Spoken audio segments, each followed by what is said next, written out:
जय हिंद। तो कैसे हैं आप सब? आशा करता हूं दोस्तों आप सब अच्छे होंगे और आपकी पढ़ाई भी शानदार तरीके से चल रही होगी।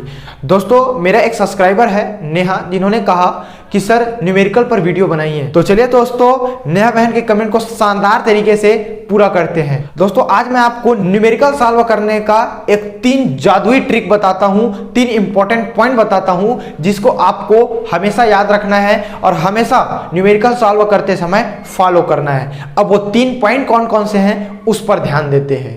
चलिए अब यहां ध्यान से समझने का प्रयास कीजिएगा दोस्तों। हमारा पहला इंपॉर्टेंट पॉइंट है कि दिए गए प्रश्न को ध्यान से पढ़ना। जो भी न्यूमेरिकल क्वेश्चन दिया गया है उसे आप 1 बार पढ़िए, 2 बार पढ़िए, 3 बार पढ़िए। आप तब तक पढ़िए जब तक आपको वो क्वेश्चन शानदार तरीके से समझ में ना आ जाए। अब बात करते हैं दोस्तों हम सेकेंड इंपॉर्टेंट पॉइंट की। हमारा सेकंड इंपॉर्टेंट पॉइंट कहता है कि प्रश्न से प्राप्त जानकारी मींस डेटा को लिखना।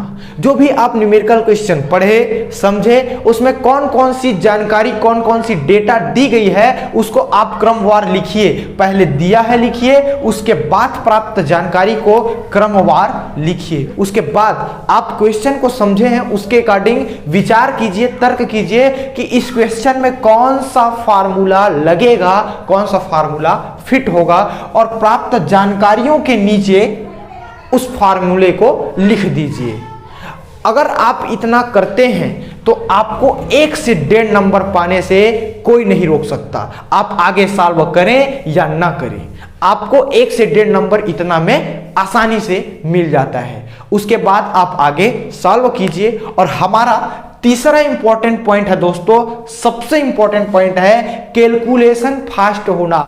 दोस्तों अगर आपका कैलकुलेशन फास्ट है और अच्छा है तो आप आसानी से कोई भी क्वेश्चन का सही आंसर निकालोगे और बहुत ही कम समय में निकालोगे। तो ये तीनों चीजें, ये तीनों पॉइंट आपको हमेशा ध्यान देना है और हमेशा न्यूमेरिकल सॉल्व करते समय इसको फॉलो करना है। आप आसानी से हर न्यूमेरिकल को सॉल्व कर पाएंगे। अब चलिए दोस्तों आप चिंता बिल्कुल ना करें, मैं यहाँ एक न्यूमेरिकल क्वेश्चन लेता हूं और आपको समझाता हूं कि न्यूमेरिकल क्वेश्चन को कैसे सॉल्व करते हैं और इन तीनों चीजों को कैसे हम फॉलो करेंगे। तब तक आप इसे लिख लीजिए।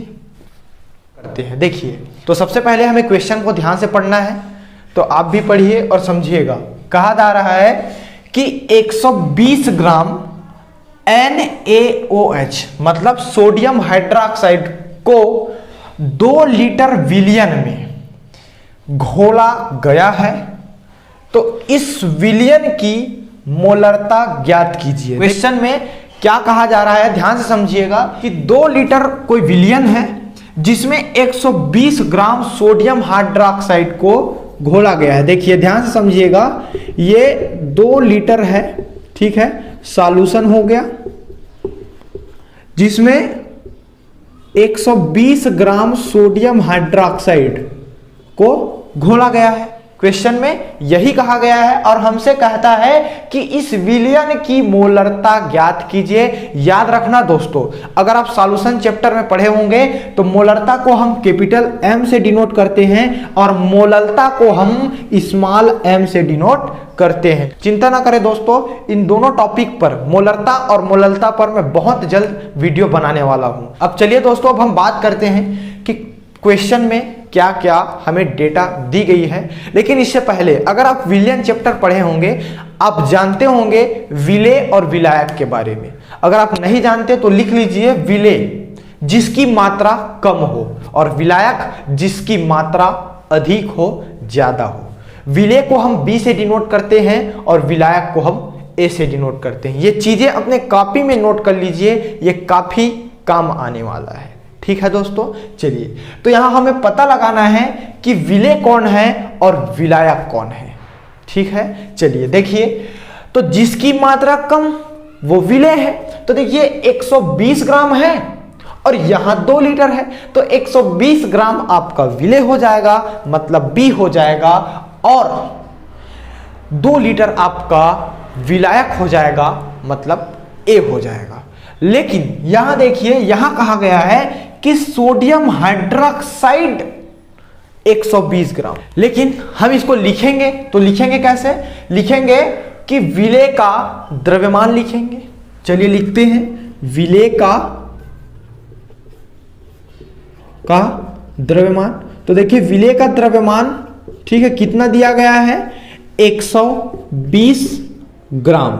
चलिए ऐसे लिखते हैं इस प्रकार से। अब देखिए दोस्तों, यह विलेय है, इसको हम B से डिनोट करते हैं, और यह द्रव्यमान है, भार है, जिसे हम W से डिनोट करते हैं। मीन्स W मीन्स होता है वेट, वेट मतलब भार। तो देखिए विलेय का द्रव्यमान, इसका सिंबल क्या हो जाएगा, भार का तो W हो गया, और ये विलेय है तो हम लिखेंगे यहाँ WB।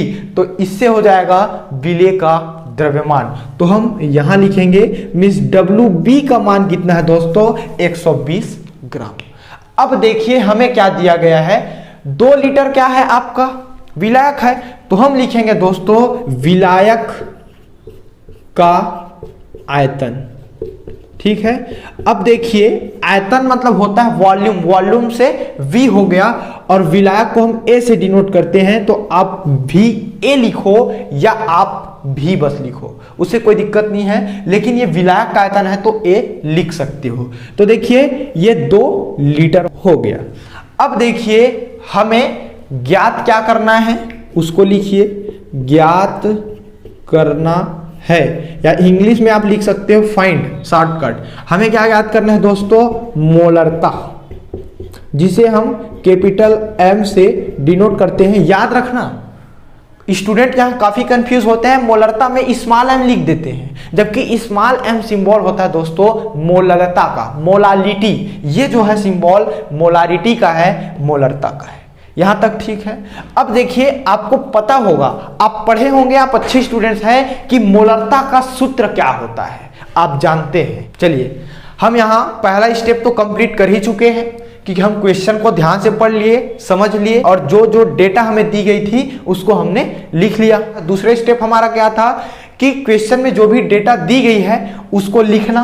उसके बाद हमें यह जानना है कि क्वेश्चन में कौन सा फार्मूला लगेगा। तो देखिए हमें क्या कहा गया है क्वेश्चन में, कि हमें मोलरता ज्ञात करना है। तो मोलरता का सूत्र होता है दोस्तों, आप जानते हैं कि WB into 1000 upon MB into V इन ml में। तो देखिए ये फार्मूला हो गया किसका, मोलरता का। यहां तक क्लियर है। अब देखिए इस फार्मूले में हमें वैल्यू को रखना है, जो वैल्यू हमें क्वेश्चन में दी गई है। लेकिन यहां एक चीज ध्यान दीजिए, यहां बोला गया है आयतन V इन ml में, लेकिन हमें दिया गया है दोस्तों लीटर में। और आप जानते हैं दोस्तों कि 1 लीटर मतलब होता है 1000 ml, तो 2 लीटर मतलब हो जाएगा 2000 ml। यहां तक क्लियर है। अब देखिए हमें किसका किसका मान दिया गया है, WB की वैल्यू दी गई है, और हमें V की वैल्यू दी गई है, VA मतलब वही है आयतन। आप A नहीं लिखोगे फिर भी चलेगा, कोई दिक्कत नहीं है।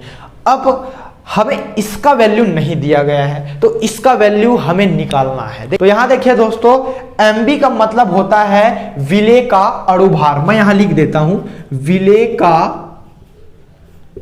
अणुभार, इसका मतलब होता है MB। ठीक है। अब देखिए विलेय कौन है, सोडियम हाइड्रोक्साइड। सोडियम का परमाणु भार कितना होता है, 23 होता है। और बात करें ऑक्सीजन की, तो इसका परमाणु क्रमांक 8 होता है, और परमाणु भार कितना होता है दोस्तों, 16 होता है, और हाइड्रोजन का 1 होता है।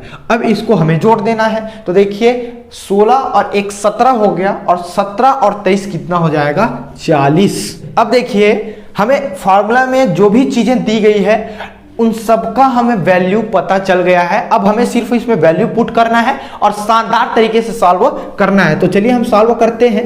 M इक्वल देखिए WB मतलब कितना है, 120 इंटू 1000 है, इस प्रकार से।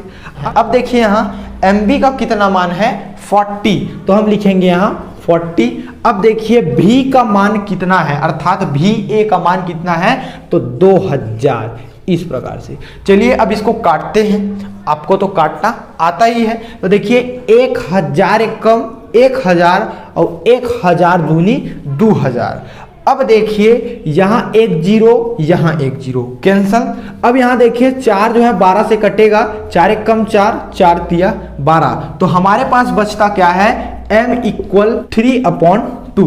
चलिए अब हम इसको सॉल्व करते हैं। तो देखिए कितना आएगा, देखिए 2 एक कम 2 हो गया, 1 बचा, छोटा है तो पॉइंट लगाएंगे 0 हो जाएगा और ये 5 बार में कट जाएगा इस प्रकार से। ठीक है, तो हमारे पास m इक्वल कितना आया 1.5, जिसे आप 1.5 m लिखो या फिर मोल पर लीटर लिखो। ये रहा आपका आंसर। आशा करता हूं दोस्तों इस एग्जाम्पल के थ्रू और बताए गए ट्रिक के थ्रू अब आपको शानदार तरीके से न्यूमेरिकल सॉल्व करना आ जाएगा। दोस्तों आपसे एक छोटा सा रिक्वेस्ट है कि आप भले ही चैनल को सब्सक्राइब करें या ना करें, लेकिन वीडियो को अपने दोस्तों के साथ शेयर जरूर कीजिएगा, क्योंकि मैं चाहता हूं कि आपके साथ साथ आपके दोस्त भी इस वीडियो का लाभ उठाए और वे कुछ अच्छा कर सके। तो चलिए दोस्तों मिलते हैं अगले वीडियो में, तब तक के लिए जय हिंद।